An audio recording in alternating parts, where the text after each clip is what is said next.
Hello everyone, আমি বিনা। আমার একটি নতুন ভিডিওতে আপনাদের স্বাগত।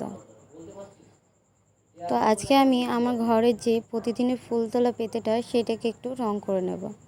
আমি রঙগুলো আগের থেকে কিনে এনে রেখেছিলাম ঘরে কিছু টুকিটাকি কাজ করার জন্য। তো দুজনে মিলে দুপুরবেলা এখন বসে পড়েছিলাম রঙটা করব বলে। তো পেতেটার নিচেটা একটু খারাপ মতন হয়ে গেছিলো, সেই জন্য একটু রং করে দিলে অনেক কটা দিন ব্যবহার করতে পারবো। তো সেই সাথে আমার ঘরেও ছিল একটা ড্রাম, তো আমি কিছু কাজ বসাবো বলে এইগুলোকে একটু রং করে নিয়েছিলাম, কিন্তু এখন আর কিছু ইমোজি দেওয়া হয়নি। তো পরে সেগুলো দিয়ে আমি বসিয়ে দিয়েছিলাম। রং করার পরে 2-3 দিন লেগেছিল পেতেটা আমার শুকানোর জন্য। ভালো করে শুকিয়ে না নিলে এই রঙগুলো ধরতো না, সেই জন্য আমি ভালো করে আগে ওদের শুকিয়ে নিয়েছিলাম। শুকিয়ে নেওয়ার পর আমি আগে থেকেই রং করার আগেই পেতেটাকে একটু কী ডিজাইন করব সেটা একটুখানি তুলে রেখেছিলাম। আসলে তুলে না রাখলে এই পেতেটায় সেটা পরে আর তুলতে পারবো না, সেই জন্য আসলে আমি সেভাবে কখনো এই ধরনের কাজ করিনি, ওই জন্য আগের থেকে তুলে রাখা ছিল। তো আমার কাছে খুব বেশি রং ছিল না, এইটাই ছিল, এই লাল, সাদা আর গোল্ডেনটা। তো এখন রঙগুলো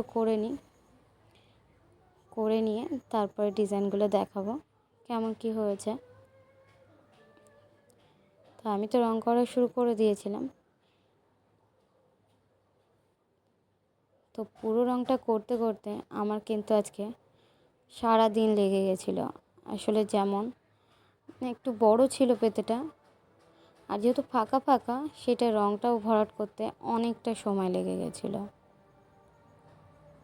তো মাঝে আমি একবার উঠে খেয়েও নিয়েছিলাম, আসলে অনেকটা খিদে পেয়ে গেছিলো। তো খেয়ে না নিলে এই পেতেটা পুরোটা কমপ্লিট করা আমার কাছে সম্ভব হতো না। তো এখন এইভাবে আমি তো বর্ডারটা টেনে নিয়েছিলাম। বর্ডারটা টেনে নেওয়ার পর পেছনের ফুলগুলোকে করে নিয়েছিলাম।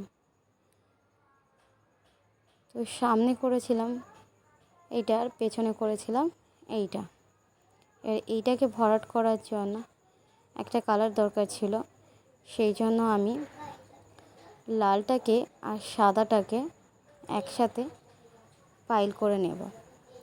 তো পাইল করাটা আর দেখানো হয়নি, তো সেই দুটোকে একসঙ্গে পাইল করে নিলে একটা সুন্দর কালার আসে, তোমার গোলাপি কালারের মতন কালারটা আসে। তো সেই কালারটাই এখন আমি ভেতরটাতে একটু করব। কালারটা দেখুন কতটা সুন্দর এসেছিলো। আর যখন আমি পেতেটার ভিতর করছিলাম তখন কিন্তু আমার বেশ ভালোই লেগেছিল।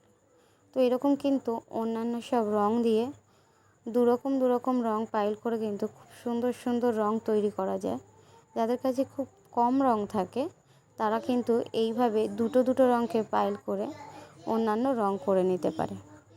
তো এইটা কিন্তু আমি একটা দেখেছিলাম একজনের কাছে, সেখান থেকেই আমার শেখা, সেই জন্য ভাবলাম আপনাদেরও একটু জানিয়ে রাখি, তাহলে আপনাদেরও একটু সুবিধা হবে। তো রঙগুলো তো এইভাবে করে নিয়েছিলাম। দেখুন রঙগুলো করে নেওয়ার পর ভালো লাগছে না? তো এর ফাঁকাটা একটু ছিল, ফাঁকাটা একটুখানি ভরাট করার জন্য আমি একটু গোল্ডেন কালারটা দিয়ে দিয়েছিলাম। তো গোল্ডেন কালারটা এইভাবে দিয়ে দেওয়াতে পেতেটা আরেকটু বেশি ভালো লাগছিল। তো আমি কিন্তু এই 3টে কালারকেই ভরাট করেছিলাম। এর বাইরে আমার কাছে আর সেরকম কোনো এখন কালার ছিল না, সেই জন্য আর করা হয়নি অন্য কোনো কালার। তো আমার পেতেটা তো কমপ্লিট হয়ে গেছিলো।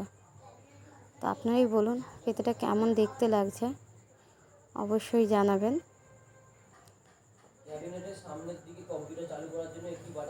তো পেতেটা তো করতে আমার মোটামুটি 2.5-3 ঘন্টা মতন সময় লেগে গেছিলো।